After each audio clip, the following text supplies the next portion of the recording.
Hey there! I need a haircut, and today we have a kind of a special space-themed lightning round video for you guys. Haven't talked about space stuff as much lately as I maybe used to, but we're gonna fix that today. Space stuff on today's lightning round video.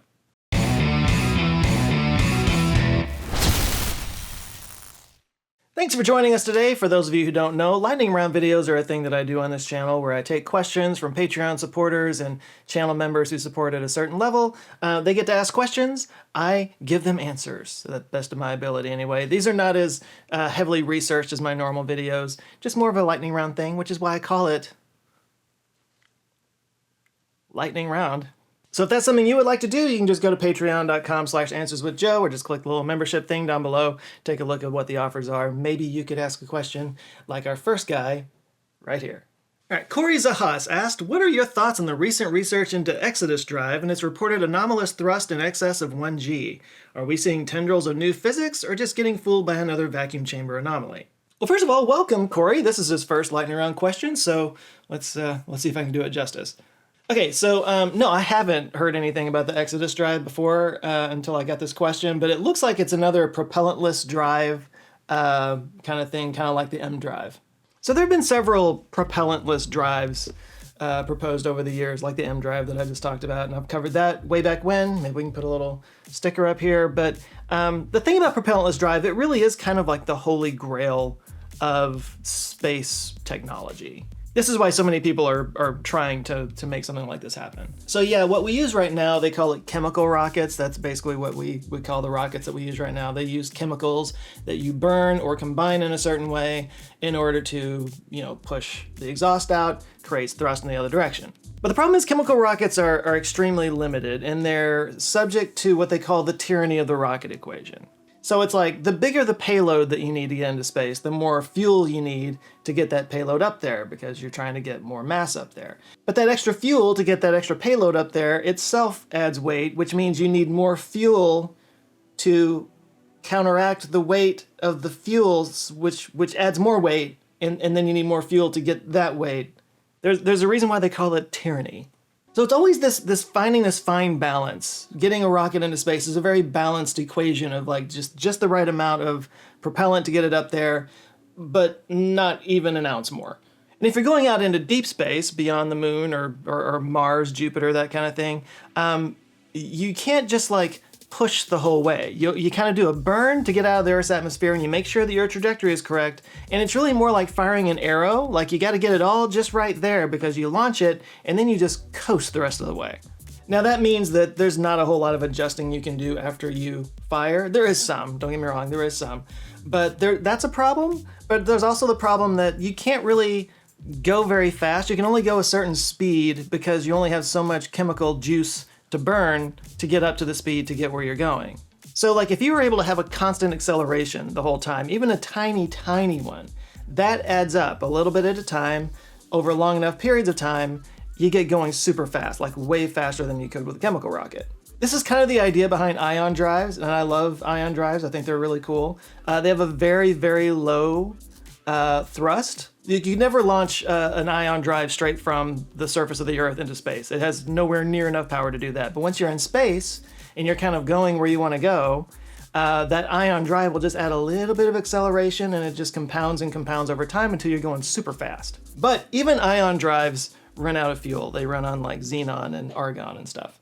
So this is why the idea of a propellant-less drive is so alluring. If there's something that doesn't get expelled as you travel, something that doesn't run out over time, but even adds just the tiniest amount of acceleration, given enough time, you could reach incredible speeds and outperform a chemical rocket. This is why so many companies are working on a propellant-less drive, and this is why every time there's any kind of breakthrough in propellant-less drives, it makes headlines all around the world. Propellant-less drives do have one tiny problem, and that is that it kind of breaks all the laws of physics. Propulsion as we know it only operates on the whole every action there's an equal and opposite reaction thing. You push stuff that way and then you travel that way. And you have nothing going out this way and it's still going that way. Again, it breaks all the physics. So like, for example, this is what the M drive looked like. It's sort of an asymmetrical chamber where microwaves would bounce around inside of it. And because of some kind of pressure differential, it would cause it to move forward a little bit. That was the theory anyway. But as you can see in this article from 2021, it's been pretty much debunked. Yeah, there's a reason why they call it the impossible engine. But no, there are still some people working on the M drive. They still think that there's something there. But for the most part, all the measurements have been proven to be sort of false positives. We're talking about such minuscule amounts of thrust that it's really easy to see something that's actually something else, just even air movement or a twist in, a cord or something that causes a slight movement. But anyway, that's M drive. We're talking about Exodus drive. So what's the deal with Exodus drive? So it was developed by the former NASA head of electrostatics and surface physics laboratory, a guy named Charles Bueller. Bueller? That laboratory is a mouthful, but it's super important. It kind of keeps rockets from exploding because of electrostatic stuff going off and causing fires and explosions. But yeah, in his time at NASA, being their top expert on electrostatics, he basically stumbled upon, you might say, some evidence of an unidentified force, which he just calls the new force. And he claims that it results from a certain type of asymmetrical electrostatic field. Or as he puts it, quote, essentially what we've discovered is that systems that contain an asymmetry in either electrostatic pressure or some kind of electrostatic diverging field can give a system of a center of mass a non-zero force component. He probably calls it a new force to avoid a lawsuit from Disney. So, do I understand this? No, I do not. Yeah, this is apparently something that he stumbled upon, like I said, 20 years ago when he was working at NASA, and so he kind of split off and formed Exodus Technologies. They've been researching it for a couple of decades now. But yeah, they've been improving the thrust on this thing over the last 20 years or so. It's been going up and up to the point that right now they're showing it just above 1G, which means it's breaking the force of Earth's gravity. So yeah, this news that they've broken 1G of force, I'm doing this for a reason, which I'll get to in a second. This is what made all the headlines. This is why I'm being asked this question in the first place. So 1G of force would essentially counteract gravity, which would be a huge deal. And this kind of does. Kind of. The explanation feels a little weaselly to me. So yeah, they first made this announcement in April of last year, this whole 1G thing. They have since kind of walked that back a little bit. Yeah, he did an interview with The Debrief, a website called The Debrief, and he basically claimed that the statement was based on the weight of the propulsion surface, not the entire rig. By the way this works is like that's the thruster right there, and it's all kind of hanging from a string, and as they turn it on, it sort of rotates, and we'll have some video of that here in a second. So this whole rig weighs like 30 to 40 grams, and the thrust is only like a 10 millinewton thrust. But the propulsion surface that looks something like this only weighs like 760 milligrams. So what they're saying is that the 1G is the force that it would take to lift the 760 milligrams. So that's why it's a little bit weaselly. Also, to say that it beat 1G kind of implies that it's going vertical. It's a vertical force, and it's actually a rotational force, which is kind of a different thing. Which, on one hand, I get it. I mean, if you're going to do research on something, it takes funding to do that. You need to get funding. In order to get funding, you need to get attention. And to get attention, you need to make some bold claims. So if you're able to say in some tiny way that you're producing 1G of force, even if you're being really squishy with it, I can get it. But on the other hand, I am also getting some very serious deja vu vibes from the other propellant-less drives that I've talked about. They all make these big claims based off of something really tiny, and then nothing ever came of it. But also, to be fair, they are getting some kind of force here. As you can see in this video, you kind of have to speed it up because it goes so slowly. But he turns it on, and the thing does start to rotate. This is, of course, if you're taking their claims at face value and you think they're not just, fraudulent in the whole thing, which I don't. But I would say they're also being a little bit squishy with their wording here because we're talking about the size of that rig. That rig is only a small part of it because they're pushing like 30 or 40,000 volts to make this thing run. It's a lot of energy to make this thing run, and all of that is outside of that rig entirely. So there's something else producing all of that energy to get that tiny, tiny, tiny amount of thrust. But if they are getting even a tiny, tiny amount of thrust, that still kind of is not explainable. That still breaks the physics and everything. And if there is something new there that we don't understand, that we could get some understanding on, maybe we could do much bigger things with that. For the record, they do have a patent on this. It's titled The System and Method for Generating Forces Using Asymmetrical Electrostatic Pressure. If you are curious about it, I'll put that in the description down below. You can go take a look yourself. But I'll let you guys make of it what you will. You can talk about it down in the comments. This guy seems like a pretty affable guy. He is a worldwide expert in the thing he's making claims about, and they've been researching it for decades. They've conducted literally thousands of tests. According to some of the articles I just read, it said that they've built over 1,500 test articles and notched over 3,000 data sets. So they're still kind of going through the data that they've already collected to try to make more sense of it all.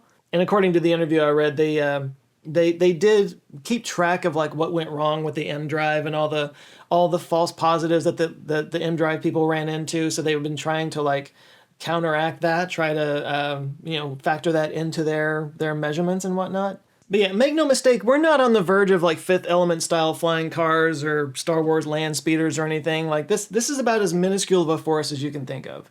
But yeah, their next step is to try to test this out in space. And so far, actually, no propellant-less drives have made it to space. There was one that was testing like quantum inertia that went up a couple of years ago, but something went wrong and it didn't actually work out. But yeah, putting it up in space would be the ultimate test. Just put it up there, let it run, and just see if it changes its orbit or its trajectory in any way. I think this is something they're going to try to make happen in the next year or so, according to their plans. But yeah, no, you guys chime in the comments. Let me know what you think. I know a lot of people see stuff like this and they immediately scream scam. A lot of people did with the M drive stuff. But, like I was saying, I'm all up for researching anything. And you need the money to do the research. And to get the money, you got to make certain kinds of claims. Even if that might mean stretching the truth a little bit. Of course, it's how you also wind up with Theranos. But yeah, links to all kinds of stuff down in the description if you want to go check it out and see more for yourself. Thanks for the question. All right, next up we got space question number 2. Ryan Beswick asked, "Hey Joe, what are your thoughts on Starcatcher's ground-based test of their wireless energy beaming?" Hadn't heard of it? Let's look into this. By the way, when I was doing a little bit of research on this, because I hadn't really heard of it before, it turns out Starcatcher is the name of a graphic novel and some webtoons. So that's like 99% of what came up in any searches. That's fun. Okay, so first of all, this is not at all what I thought this would be. I thought this was going to be about like beaming power down to Earth, which is something I've talked about before. It's an idea that's been floated around quite a bit. It's like space-based solar power. You can collect the solar power up above the clouds where you can get 100% of the sun and then bounce that back down to Earth. You could create this global network of it and provide power to the other side of the world that's at nighttime, that's not getting any solar power. That's something I've heard a lot about. That's something I think is really interesting. That is not what this is, though. This is actually about beaming solar power to other satellites. So you're powering other satellites in orbit using solar power that's being collected by a solar collector in space. Might be getting ahead of myself a little bit though. Let's talk about the demonstration they just did. So yeah, right here, according to their website, Starcatcher completes the first demonstration of space power beaming technology at Everbank Stadium. This is in Jacksonville, Florida. So you can see some pictures here of the actual collector. You can see the quote here: "Today's success puts us one step closer to eliminating power constraints in space and unlocking new capabilities for satellites and the customers they serve." So it says here, during the demonstration, Starcatcher's proprietary energy transmission system successfully collected and transmitted concentrated solar energy over 100 meters to multiple off-the-shelf satellite solar arrays, proving the viability of the company's space technology under real-world conditions. Is it real-world conditions, though? Because the actual conditions where it would work would not even be on the world, it would be out in space. Syntax.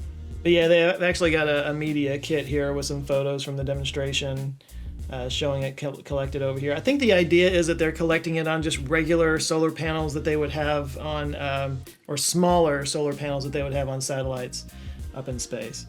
Look at the size of this thing though, that's a big boy.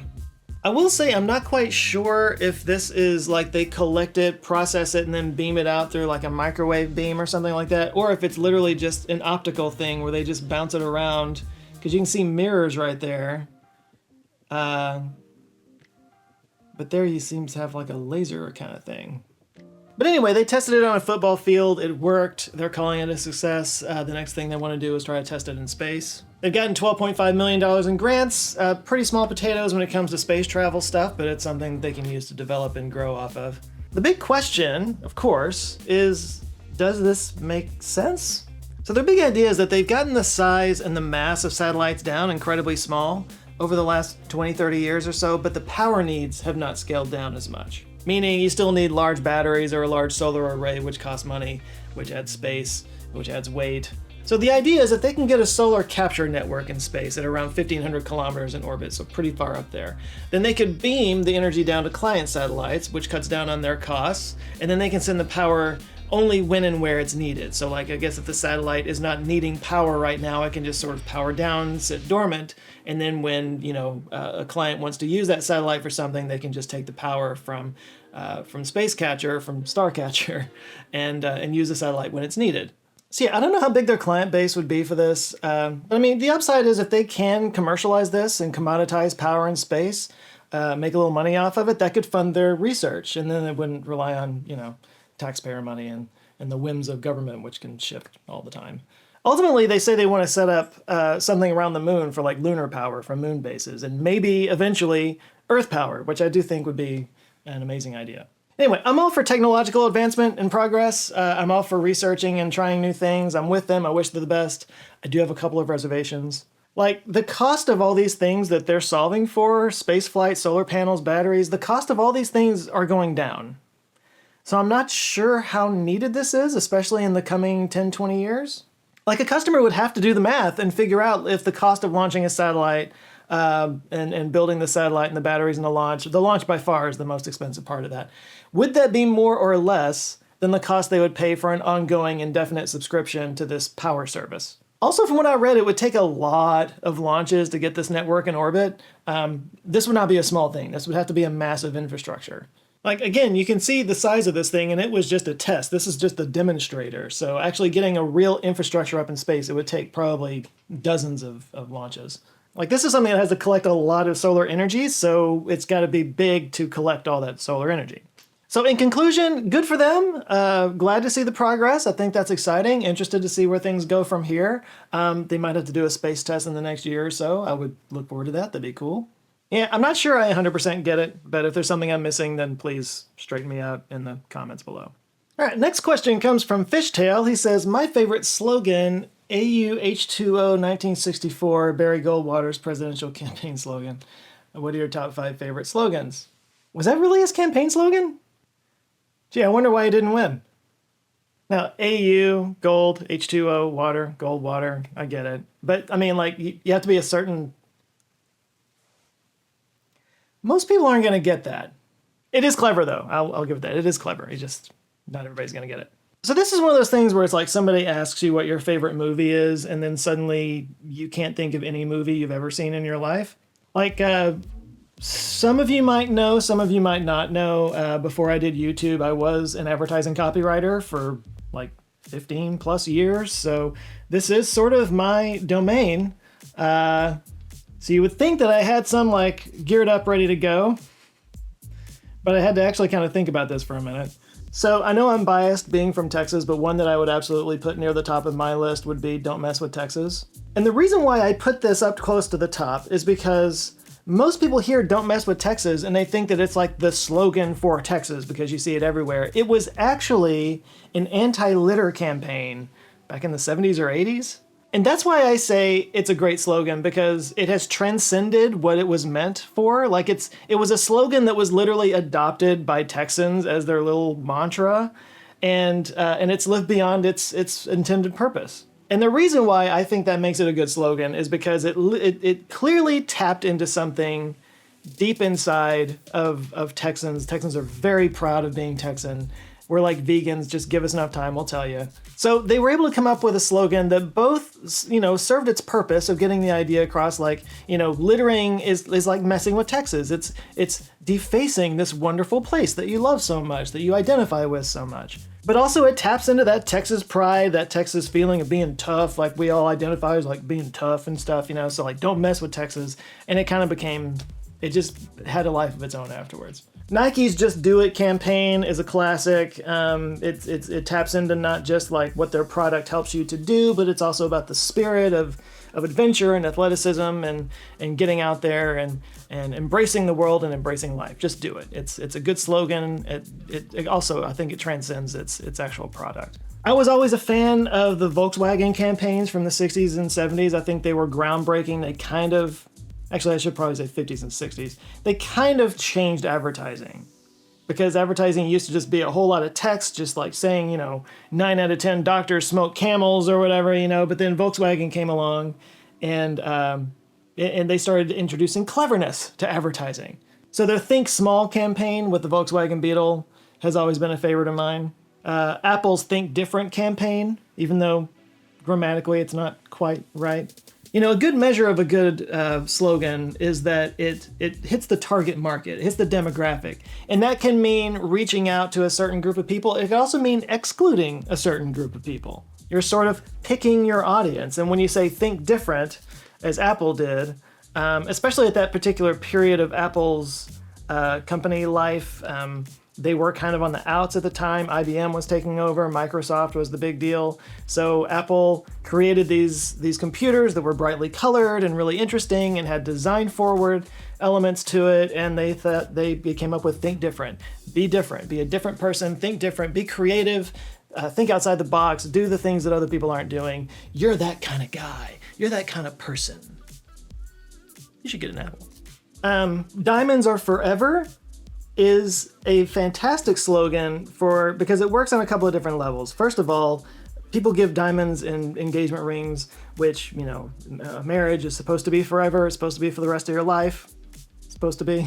So giving a diamond means you're really making a commitment to that person. But also diamonds are forever in the sense that they are one of the hardest elements on the planet. And they do come from like way, way back in Earth's history. So they are super old. Plus, wasn't there a James Bond movie named after that? Can't go wrong there. I do think that the Las Vegas, what happens here stays here slogan is good. I think it taps into the sort of Sin City, identity that Vegas has, the idea of like it's a place to go to do all the stuff that you can't do back home, get away, be a little naughty. You don't see a lot of cities like getting people to go visit them and be naughty. It stands out. I know I'm over 5 at this point, but I'll finish off with this one. This one isn't particularly clever, but I think it works really well, is the whole Geico 15 minutes can save you 15% or more on car insurance. See how I was able to rattle that off by memory? I mean, A, they just used it so many times for so long that it does just get etched into your mind. But B, it's a very simple thing, 15, 15. It's easy to remember, and it sells exactly what it can do. It sells the benefit right there in the slogan. Give you 15 minutes, we'll save you 15%. Done. But yeah, slogans are fun. Words are fun.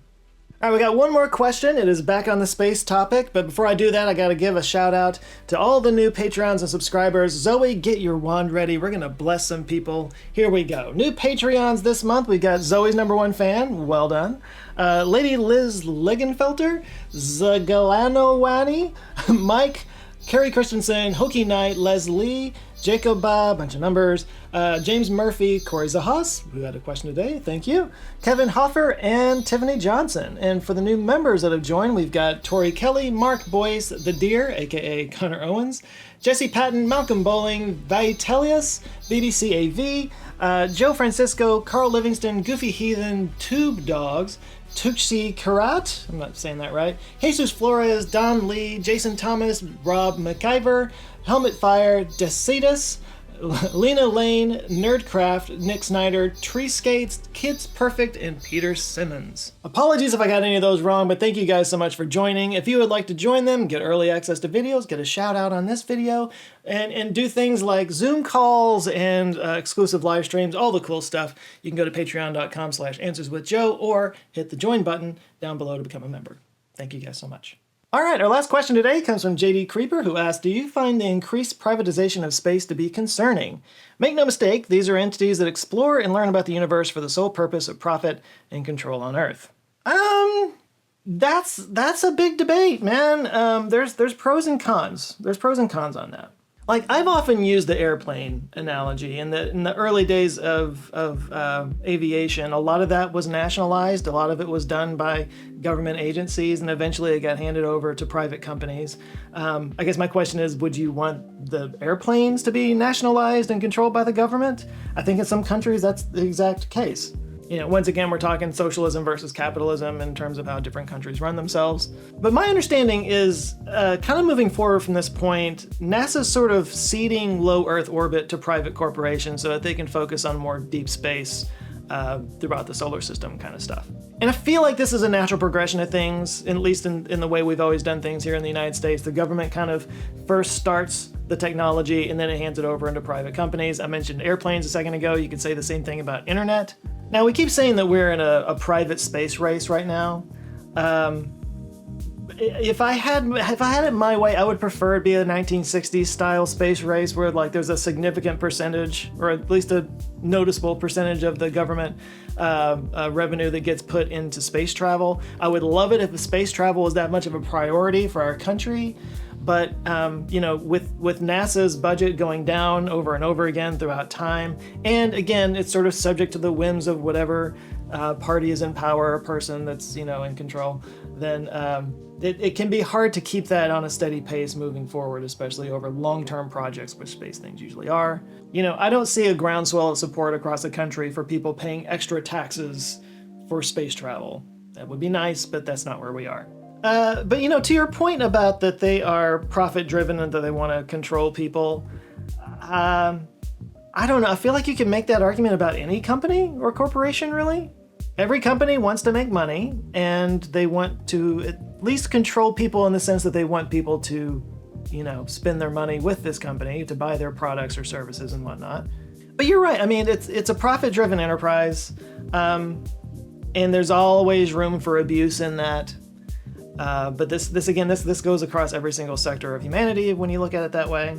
But if it can be harnessed, if that profit motive can be harnessed to, explore space, learn new technologies, and benefit us all back down here on Earth, which is supposedly the idea, then, like I said, I would prefer it if we, as a country, was totally behind space travel in the way that we used to be. But in lieu of that, I think this is the better way to go. Like, I had done a video a while back about how, I felt like moon mining was absolutely going to be a thing if we were ever going to have real long-term permanent bases on the moon, because something was going to have to pay for that. And only by, getting some kind of resource out of the moon, some kind of value would actually, fund that operation. And there's no shortage of sci-fi that is based on the over-commercialization of space travel. I mean, you just point to The Expanse. But yeah, just like everything else, there's a whole debate around, private versus public funding of projects like this. So it's an ongoing debate. It's not going to get settled in this video or anything else. But yeah, like I said, pros and cons.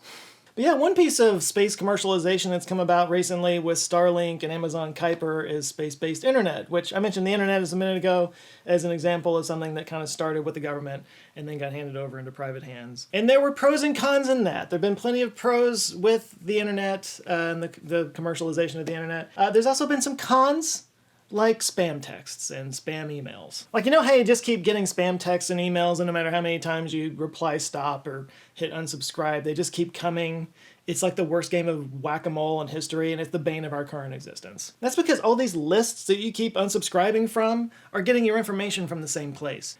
Data brokers. Let's just say I have some random plutonium laying around and I want to sell that plutonium, and I don't have time to build a sales funnel with a landing page and social media campaigns, which it would probably get me in trouble with some various international nuclear watchdog organizations, but I just want to start sending out emails to people, but I don't have anyone to email. So I can go to these companies called data brokers, and what they do is they kind of mine the internet for people's information. They buy email lists from various online platforms, and then they organize all that information about hundreds of millions of people, including you, into categories, or buckets is what they call it, based on demographics and interest and stuff. So I can go to a data broker and find people who have an interest in buying plutonium, I guess. So now I have an email list, apparently, of people who want to buy plutonium, whatever. But I start sending out spam emails, trying to get people to buy my plutonium. And let's say you get one of those emails. You curse a few times, you hit unsubscribe, which is the right thing to do, especially the cursing. Congratulations, you are now off of my plutonium email list. You won't get any more emails from me.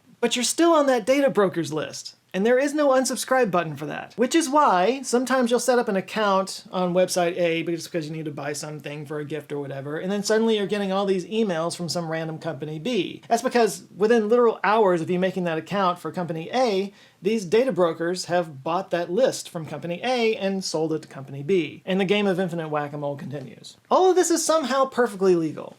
However, it is illegal for them to keep your information if you directly ask them to remove it, which you can. You have the right to do that. But it's not easy. In fact, it's kind of impossible. There are hundreds of these data brokers keeping thousands of lists with millions of data points, all buying and selling to each other in a giant bird's nest of connections, and it's all automated. You could personally send removal requests to every single day for the next 10 years, and they'll never get off of all of them. It's you versus a giant machine, and it's designed to be impossible to escape. Unless you have a giant machine of your own. That's where Incogni comes in. Incogni is a service that basically uses their own tactics against them by automating the removal process.